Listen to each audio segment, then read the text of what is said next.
Online TV. Hapo juzi tulipotangaziwa kwamba mechi ya dabi kati ya Simba na Yanga imeahirishwa, angereact namna gani? Kwa sababu mzee alikuwa ni mnazi wa Simba kweli kweli, lakini naamini asingekubali upuuzi wowote ule wa kuifanya ligi yetu ionekane haina maana na inaendeshwa na vilabu viwili tu kati ya vilabu 20 ambavyo vinashiriki kwenye ligi. Na naamini angewakaripia viongozi wa ligi na viongozi wa timu zetu hizi mbili. Kwa sisi ambao tumekuwa miaka ya 90, picha ambayo mara zote inatujia tunapomsikia Profesa Sarungi na hasa katika nyanja ya michezo ni picha ambayo alikuwa anamvisha nishani George Magere Masatu katika mechi ya fainali kati ya Simba na Stella Artois ya Abidjan. Yeye akiwa waziri wa elimu na utamaduni wakati ule, anapaswa kuvisha nishani wachezaji, lakini unamuona anamvisha Masatu nishani yeye mwenyewe akiwa na huzuni kubwa sana. Na ndio picha maarufu sana ya mzee Sarungi katika nyanja ya soka.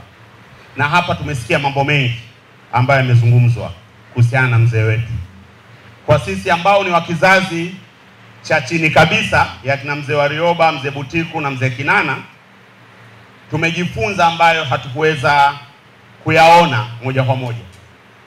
Lakini baadhi yetu, pamoja na kwamba ni wa vizazi vya chini sana, tulipata na bahati ya kulelewa na mzee Sarungi. Nilipoingia bungeni mara ya kwanza mwaka 2005, yeye pamoja na wazee wenzake wawili, mzee William Shelukindo na mzee Jackson Makweta, walijitolea kunilea, maana nilikuwa naonekana mkorofi sana.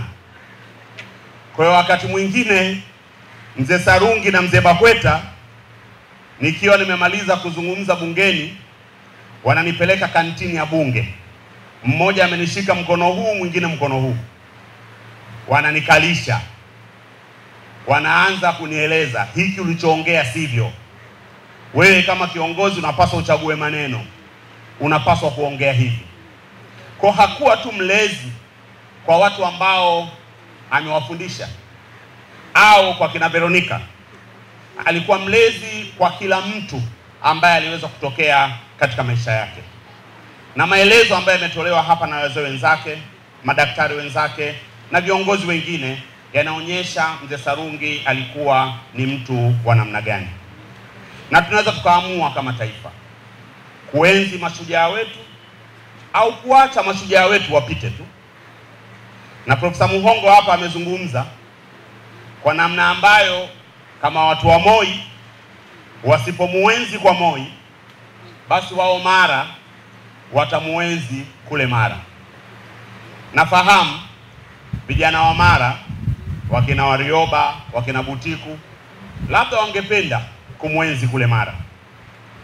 Lakini mzee aliyelala hapa mbele yetu hakuwa wa Mara tu, alikuwa ni wa Tanzania nzima. Kwa wabunge mlioko hapa, mna wajibu. Sheria namba 7 ya mwaka 1996 ambayo imeanzisha taasisi ya Moi inarekebishika bungeni.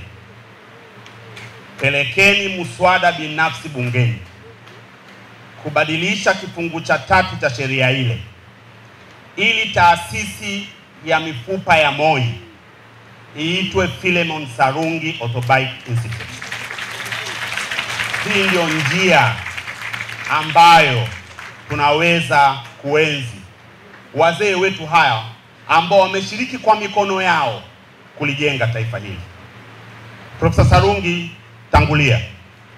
Watanzania umewatumikia kwa uwezo wako wote, umeaishi maisha yako, na naamini wengi wetu hapa hatusikitiki, tunasherehekea maisha yako.